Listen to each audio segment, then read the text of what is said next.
네, 안녕하세요. 세진이의 이정현입니다. 오늘은 김관목 교수님과 함께하는 세월호 침몰원인 연속 줌 강연 마지막 회로 지난 11차 강연에서 다뤄진 내용들을 토대로 외력 시나리오를 세우는 시간입니다. 세진이는 내인설도 여전히 신빙성이 있다고 생각하는 분들과 달리 본질적으로 내인설은 과학적으로 반박당했고 선체 인양 후 객관적 조사를 통해 외력 가능성을 전제하는 열린안이 유일한 결론이라고 지금까지 주장해 왔습니다. 이는 86연대가 2018년 8월 10일 열린안을 성과로 제기하면서 외력 가능성을 포함해 추가 조사 수사가 필요하다는 논평을 하고도 그 뒤 일관되게 추진해오지 못했던 모습과 비교가 되겠지요. 이러한 저희의 주장이 옳았다는 것은 최근 출판된 책자 머나먼 세월호 2가 잘 보여주었습니다. 그 책을 아직 안 보신 분들은 꼭 읽어보시기를 당부드립니다. 사참위를 세울 때도 그리고 기간을 연장할 때도 가족과 시민들이 그 역할을 했으니 사참위를 위해 기다려주는 것은 특별한 문제가 아니라고 생각을 했습니다. 문재인 정권에 대해서도 그랬듯이 말입니다.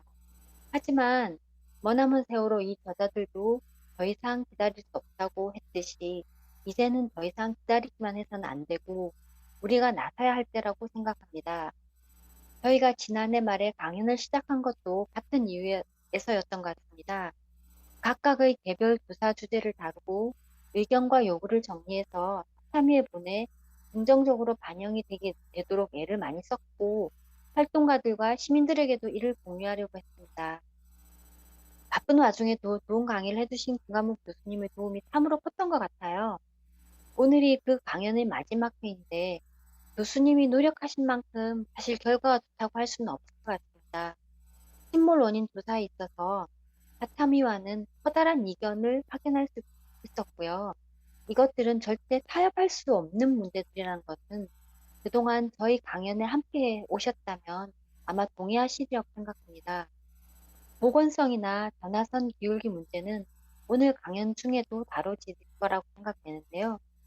저희는 여러 경로를 통해 사참위에 설명을 요구했지만 현재까지 납득할 수 있는 설명을 듣지 못했습니다. 그러면서도 기존 주장을 바꿀 수 없다는 것이 사참위의 입장인 것 같습니다.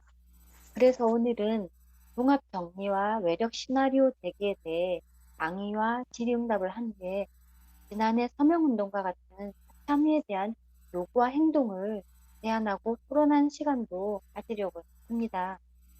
사참위가 어떤 조사를 내놓느냐는 향후 진상규명 활동에 매우 중요한 영향을 미칠 수밖에 없습니다. 8주기가 지난 지금 곧 정권이 바뀌고 더 어려운 상대와 투쟁을 해야 되는 상황이 전개될 거라는 건 너무 뻔한 것 같은데요. 그러기에 사참위를 더 절실하고 절박하게 바라보게 되는 게 아닌가 싶습니다. 먼저 1부는 김관목 교수님 강연과 이병무님의 보도 발표를 듣기로 하겠습니다. 그리고 향후 사참위에 대한 요구와 행동을 세진이 차원에서 하고 간단히 토론하는 시간을 갖도록 하겠습니다. 시간상 굉장히 빠듯해 보이는데요. 따라서 일부 강연에 최대한 간략히 발표해 주실 것을 당부드리고 질의와 토론도 효과적일 수 있도록 진행하겠습니다. 네, 그러면 김관목 교수님 강의 부탁드리겠습니다.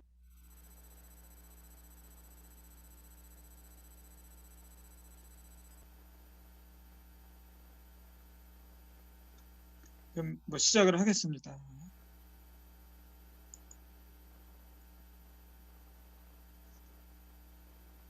간단하게 외력의 근거, 그리고 선조 외력 시나리오의 모순, 사참위의 어떤 의중, 그리고 유력한 외력 시나리오 순으로 말씀을 드리겠습니다.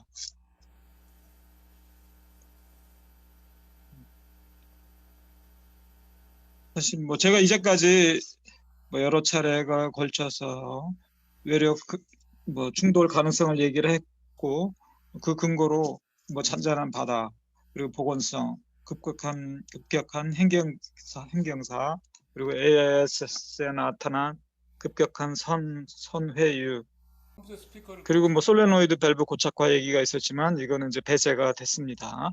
이거는 유력 이제 외력이 개입이 됐다 하는 이제 근거가 됩니다. 외력 중에서도 외부 충돌 가능성이 있는데 저는 뭐 개인적으로 그것이 유력하다고 보고 있습니다. 외부 충돌의 근거로는 시가판 통풍구, 거기가 이제 침수 통로로 얘기가 됐는데 거기가 아니다, 이런 것이 이제 좀 확실해지고 있고, 그러면 그 많은 침수가 어디로 됐느냐, 어딘가 파손이 있을 것이다, 이렇게 얘기할 수가 있습니다.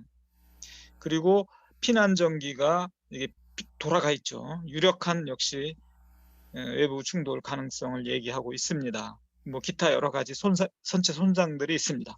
그리고 복원된 차량 블랙박스에서 49분 28초에 쿵 소리가 났습니다. 이때 횡경사는 뭐 전화선 기울기로 확인이 되었지만 한 15도 이하입니다. 뭐 역시 강력한 내부 충돌의 어떤 증거가 되고 있습니다.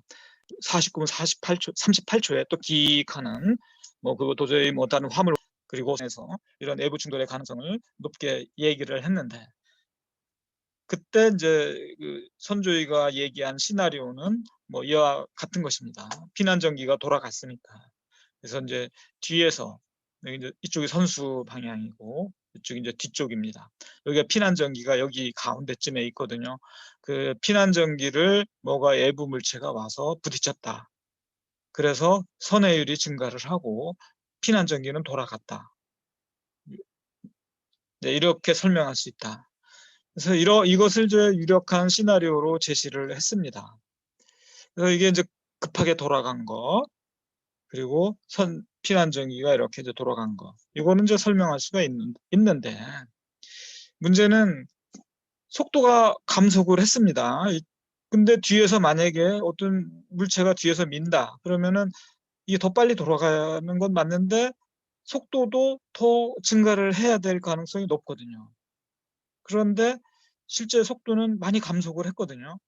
그러면 잘 설명이 안 됩니다. 그리고 또 만약에 뒤에서 뭐가 와서 이 피난전기를 뭐 박았다 그러려면 세월호보다 더 빠른 물체가 뒤에서 때려줘야 되거든요. 그런데 세월호가 당시에 거의 뭐 17노트, 18노트 조류를 조류 때문에 그런 거지만 조류가 만약 없었다면 거의 19노트 이 정도의 속도로 달리고 있는 건데, 뒤에서 충돌을 하려면 그거보다 더 빨리 달려야 돼요. 그러면 뭔가 뭐 잠수함이라고 칩시다. 잠수함이 저쪽에서 저쪽 맹골수로 쪽에서 세월호보다 더 빠른 속도로 달려와서 세월호를 추월하면서 여기를 때려야 됩니다. 네, 피난전기를 때려야 되는데 그게 사실 좀 비현실적이죠. 맹골수로 이쪽은 이제 수심이 상당히 낮아지는 쪽입니다. 그렇게 뭐 그런 데서 잠수함이 최고 속력으로 그렇게 달린다라고 하는 거는 상당히 비현실적인 얘기가 됩니다. 그래서 외부에서 사실 이렇게 충돌한다라고 하는 시나리오는 비현실적이기도 하고, 그리고 그것이 속도 감속, 이거를 설명하지 못합니다. 여기에 이제 좀 모순이 있습니다. 그리고 이제 뒤쪽에서 이제 만약에 피난전기를 때려가지고 이거가 돌아갔다라고 한다면 그게 과연 가능하겠느냐? 이거를 내인설 쪽에서 이제 강력하게 반박을 했습니다. 뭐 뉴스타파에서 이것도 이제 그대로 인용을 해가지고 뭐 발표를 했는데, 피난전기가 이제 돌아가려면 만약에 이게 똑바로 되어 있다. 이제 이게 똑바로 되어 있는 상태라면은 뒤에서 아무리 박아도 이게 돌아가기가 힘들어요. 그러니까 이게 돌아가려면 어느 정도는 피난전기가 돌아가 있어야 돼요. 뭐 최대 돌아갈 수 있는 게 23.5도거든요. 23.5도가 돌아갔다고 쳐도 실제로는 이렇게 안 돌아가죠. 뭐 조금 돌아갔을 텐데 조금 돌아간 상태에서 이거를 뒤에서 박아서 이쪽으로 돌리려면 그러면 엄청난 힘이 가해져야 됩니다. 만약에 이게 90도가 되어 있는 상태다. 그러면 박으면 힘이 덜 들죠.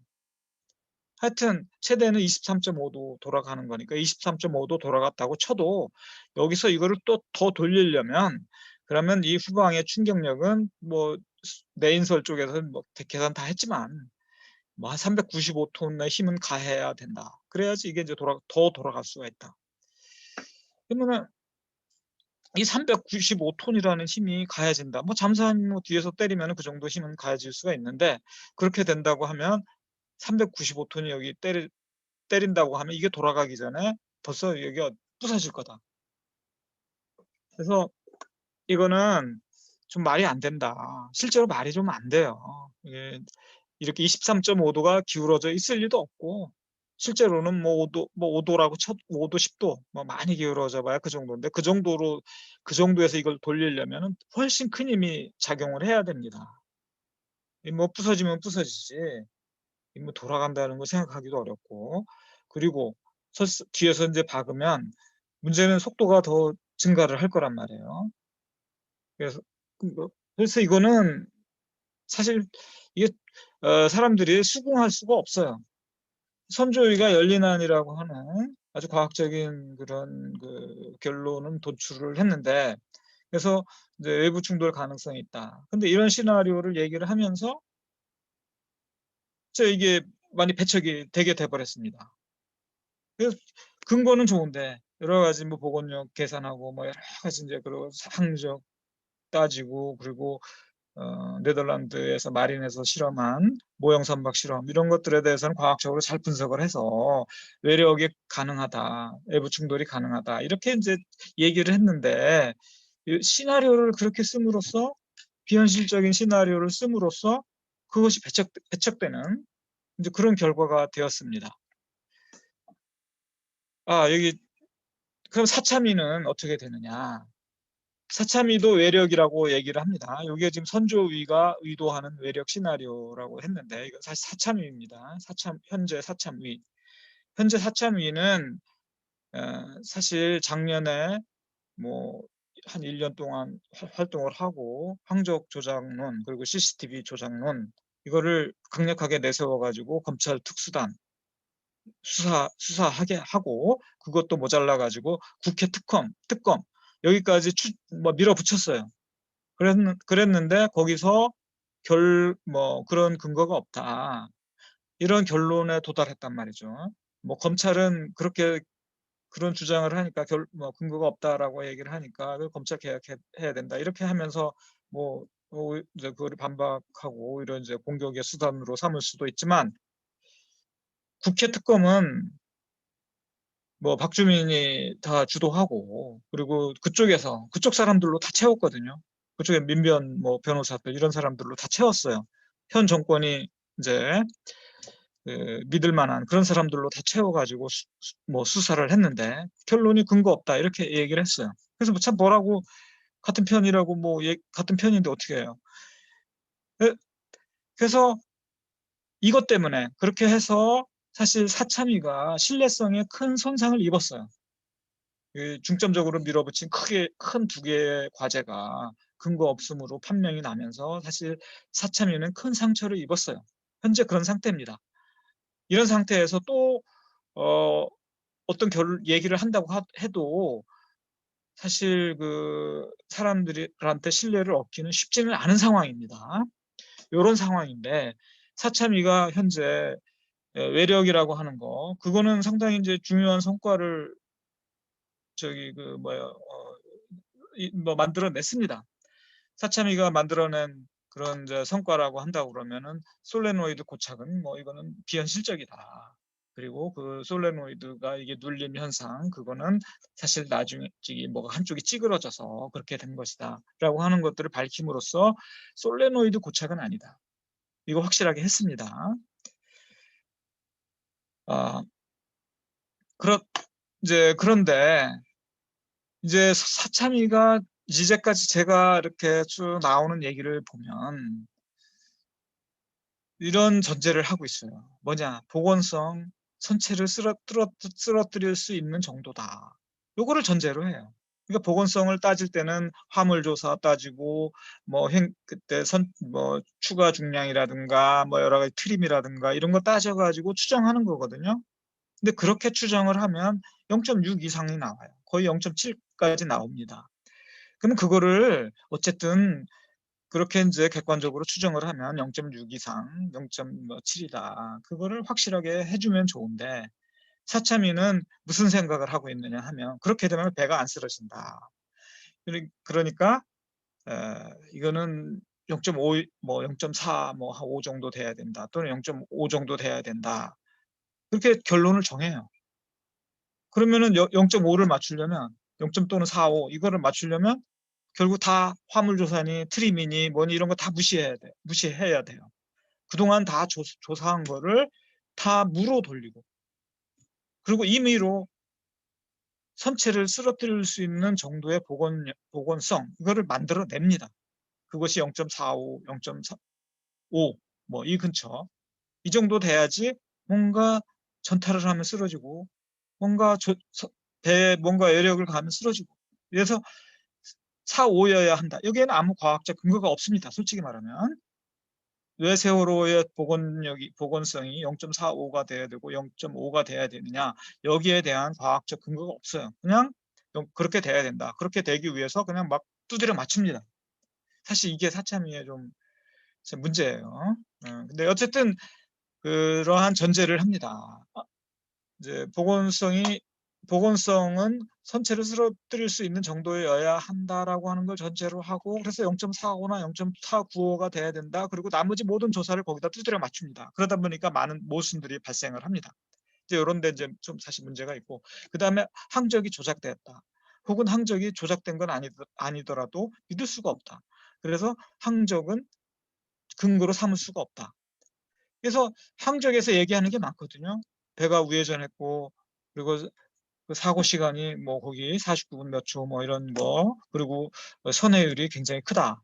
뭐 이런 것들이 있는데 사참위는 이 항적을 날려버립니다. 조작되었을 수도 있고 조작되지 않았더라도 이게 믿을 수 없기 때문에 이거는 증거로 사용할 수 없다. 그래서 항적에 나타나는 많은 증거들을 또 배제합니다. 그 다음에 확실한 거는 행경사유율이다. 블랙박스의 전화선 기울기, 뭐 그리고 쇠사슬 기울기 이거로 보니까 행경사유율은 확실하게 나왔다. 그래서 사참위가 확실하게 믿는 거는 행경사유래요. 급격한 행경사가 있다. 이제 그거 그리고 차량 블랙박스에 소음이 있는데 이 소음을 사실 뭐냐면은 애매하게 만들어 버립니다. 소음이 날 때 행경사가 뭐 23도다. 뭐 이렇게 하면서 그냥 실제로는 실제가 아닌데 그러면서 자꾸 차량 블랙박스에 여러 소음이 들리는데 그거는 화물 이동에 의한 것일 수 있다라고 하는 어떤 그런 자꾸 데이터를 그렇게 만들어내요. 그렇게 얘기를 해요. 그래서 외력은 외력인데 이게 복원성이 뭐 애매한 복원성이고 항적 조작에서 다 폐기하고 그다음에 소음 이거 화물 뭐 이동 소리일 수도 있고 그때 기울기를 뭐 이상하게 잡고 이러면서 결국 남는 게 뭐냐? 이게 외력이다. 요거 하나예요. 그럼 시나리오가 뭐겠냐? 사참위가 의도하는 이게 선조위가 의도하는이 아니고 사참위가 의도하는 외력 시나리오는 뭐냐? 제가 이제 이건 추정하는 겁니다. 아닐 수도 있는데 사참위는 어쨌든 외력이라고 하는 건 결론을 낼 거예요. 근데 이제 외력의 시나리오로서는 제가 판단하기로는 일단 잠수함 충돌에 대해서는 가능성은 있지만 입증할 수가 없다. 그래서 함부로 주장하지는 못할 겁니다. 뭐 다 앞에서 뭐 보건성도 이상하게 만들어 놨고 항적도 뭐 믿을 수 없고 이러다 보니까 남는 게 몇 가지 없거든요. 그냥 외력이다. 그리고 횡경사가 급격하게 됐다. 이거 두 가지로 어떤 시나리오를 만들어야 돼요. 이 두 가지 시나리오로는 잠수함 충돌 얘기하기는 너무 어려워요. 그래서 아마 잠수함 충돌에 대해서는 가능성은 있지만 그냥 뭐 강하게 주장은 못할 겁니다. 그러면 뭐냐? 이 4번 평형수 탱크를 비웠다. 그 보건성을 만들어내려니까 0.45나 0.495 이런 걸 만들어내려고 하다 보니까 4번 탱크를 이제 비워야 되거든요. 그러니까 누군가 비웠다. 그 다음에 이제 급격한 행경사유를 어떻게 만들어낼 거냐. 이게 이제 뭐 어차피 그 선조위가 했던 외력 뒤에서 부딪히는 거로는 안 되잖아요. 그러면 어떻게 하느냐. 누군가 평형수를 한쪽으로 팍 이동을 시킬 수가 있다. 그러면은 평형수가 한쪽으로 확 이동이 되면은 그거에 의해서 확 기울어질 수가 있거든요. 그래서 이런 가능성들이 있다. 그래서 참 애매한, 이럴 수도 있고 저럴 수도 있고. 근데 애력은 애력인데 뭐 외부 충돌일 수도 있고, 그러나 뭐 누군가 이거를 이렇게 조작을 해가지고 테렉 뭐 이런 거 평형수 탱크들을 조작을 해가지고 한쪽으로 이동시키고, 그리고 전타 솔레노이드, 이게 이런 기기 장비 고장이 아니고 이 고의로 이거를 뭐 이렇게 막 돌려가지고 뭐 침몰을 시켰다. 이렇게 이제 낼 가능성이 높다고 저는 봅니다. 뭐 물론 저는 그런 항적 조작 이런 거 지금 현재로 근거가 없습니다. 그리고 그렇다면 이게 확 돌아간 거, 그리고 속도 감소 뭐 이런 것들에 대해서 이 AIS에 나타난 그거를 이제 그대로 믿을 수밖에 없다. 신뢰한다. 이제 그렇게 되면은, 그리고 이 사참위가 조사한 행경사가 있습니다. 이제 쿵소리 날 때 행경사 이런 것들은 지금 뭐 복원된 CCTV 복원된 거기서 뭐 전화선 기울기로 확인이 되는데 15도 이하입니다. 그리고 여러 소음들이 있는데 뭐 이런 것들을 보면 분명히 사실 외부 충돌의 가능성이 상당히 높아요. 그래서 저는 뭐 그걸 높이 보는데, 그러면은 외력 시나리오가 선조위가 제시한 외력 시나리오가 있거든요. 외부 충돌 시나리오가 있는데 그거는 사실 아니에요. 그거 주장하다가는 다 다 아무도 안 믿어요. 그런 거. 그러면 오히려 배척당하고 그러는 상황이 됩니다. 그럼 뭐냐? 사실 이 시나리오, 지금까지 나타난 여러 가지 이제 증거들로 보면 사실 선수 쪽에서 접촉이 있어야 됩니다. 뭐 선수 쪽에 뭐 여러 가지 흔적도 사실 없는 건 아니고, 선수 쪽부터 이제 상당히 이게 물과 물이 접촉하기 때문에 큰 손상이 없이 이게 이제 물이 압착되면서 선수 쪽에서 이게 충돌이 일어나도 뭐 이게 팍 부서지거나, 그리고 갑자기 확 돌리는 그런 힘이 아니거든요. 이게 서서히 돌리는 힘이거든요. 서서히 돌리다가 이제 점점 이게, 왜냐면 힘이라고 하는 건 한 번에 확 가해서 확 돌릴 수도 있지만 서서히 힘을 가해서 돌릴 수도 있거든요. 결국에는 이제 마지막 점점 이제 돌아가는 속도가 크게 늘어날 수가 있죠. 그래서 그런 식으로 됐을 것이다. 그리고 외부 물체의 속도는 뭐 이게 세월호보다 빠를 수는 없고, 세월호보다 빠르다면 이런 모양을 만들어낼 수가 없어요. 전혀 다른 얘기가 되고, 그래서 세월호에 비해서는 매우 낮은 거, 거의 뭐 정지 상태거나 또는 뭐 아주 서행하거나 뭐 이 정도로 보고, 그러면 이제 뒤에서 세월호가 치는 거죠. 치면 이게 선수 쪽이 돌아갑니다. 세월호는 앞에서 이제 부딪혔으니까 서서히 돌아가고, 그러다가 이제 서서히 기울다가 어느 정도 기울다가 이게 아마 피난전기를 누르는 상황이 될 수가 있습니다. 피난전기를 누르면서 이게 급격한 행경사가 발생을 하고, 그때 이제 피난전기가 돌아갈 수도 있죠. 그리고 나서 이제 뒤로 빠져나가는 거죠. 그러니까 세월호가 앞지르는 거죠. 이 앞지르는 과정에서 처음 충돌된 위치에서, 외부 물체는 충돌된 위치에서 세월호에 끌려갈 수가 있습니다. 이게 이 부분이 쾅 하는 부분에서 이제 부딪혔다고 치면은 배는 그때부터 급격히 이제 돌아가니까, 급격히 돌아가면서 그 물체를 끌고 여기까지 끌고 올 수가 있습니다. 그러면서 이제 세월호가 그 물체를 빠져나가는 거죠. 다른 말로는 그 물체가 세월호 뒤편으로 빠져나오는 거죠.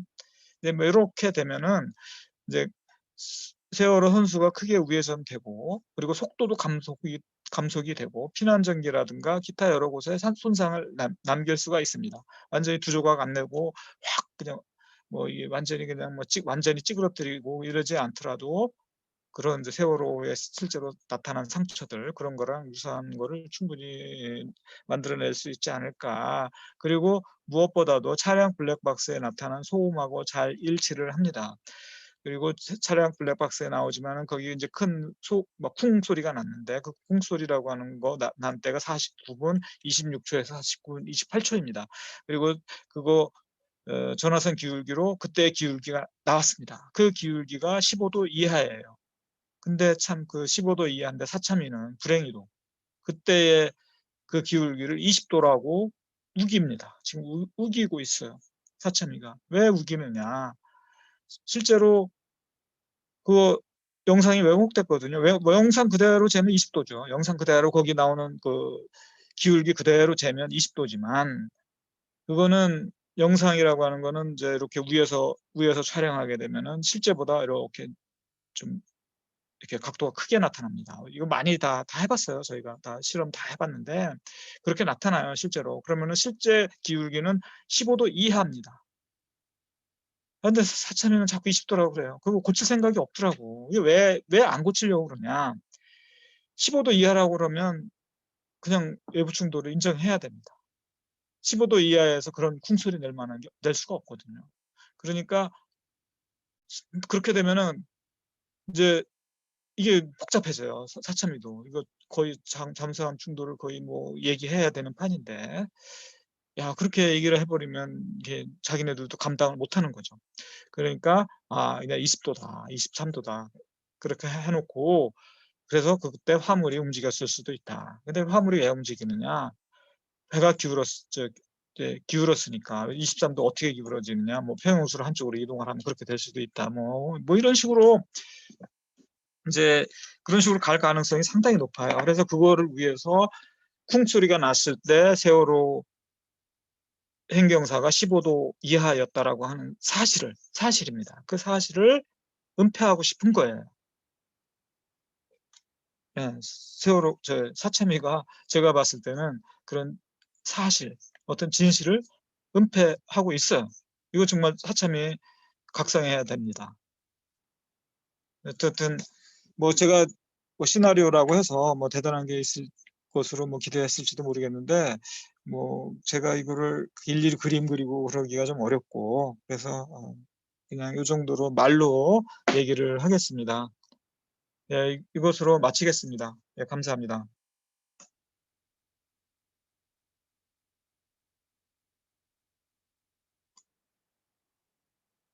네, 교수님 강의 감사드립니다. 이어서 이병무님의 보조 발표 부탁드리겠습니다.